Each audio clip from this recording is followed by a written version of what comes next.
دوستان عزیز، یک مرثیه را پیشنهاد شما می‌گردانیم از نام اکای امان الله که این روزها در شهر مسافری هستند و دختر این کس مونیسه که در سن 21 سالگی دنیای فانی را ترک گفت و پدرش اکای امان الله با سبب بند بودن راهها به جنازه دخترشان آمده نتوانستند و از من خواهش کردند که برای دخترشان یک مرثیه خوانم و من از شاعر ابراهیم میر محمد زاده خواهش کردم این متن را آماده ساختند و من آهنگ ماندم از نام پدری مونیسه به روح ارواح این خواهر عزیز بخشیده می شود و ما نیز گفتنی هستیم که روحت شاد باد خواهر عزیز.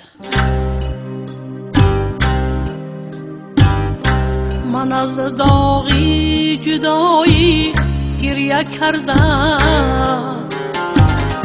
زی دستی به وفایی گریه کردم، علم دیدم ستم دیدم خدایا، زی حسرت من به جایی گریه کردم، علم دیدم ستم دیدم خدایا،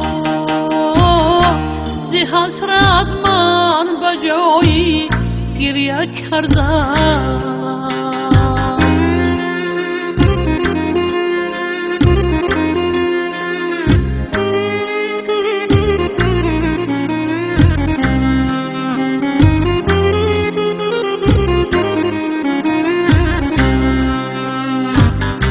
زی پشت این وبای جمله بیزار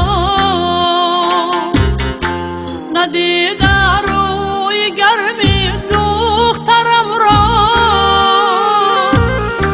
نشد آیم جنازه وای بر من،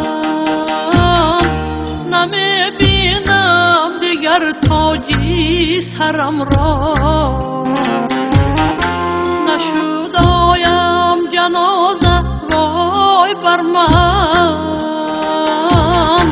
نمی بینم دیگر تاجی سرم را.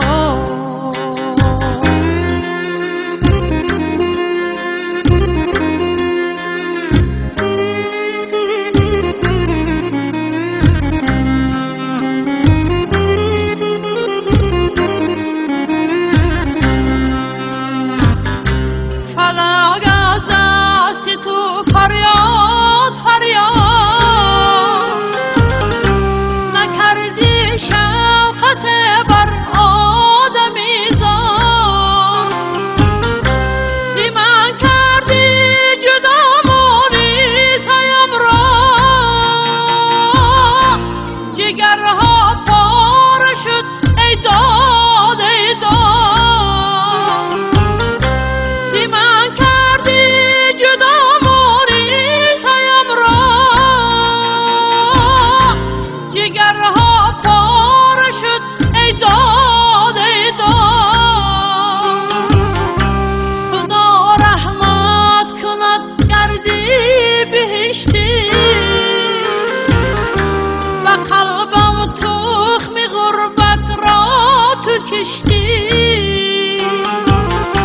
برای مادرت رحم نکرده،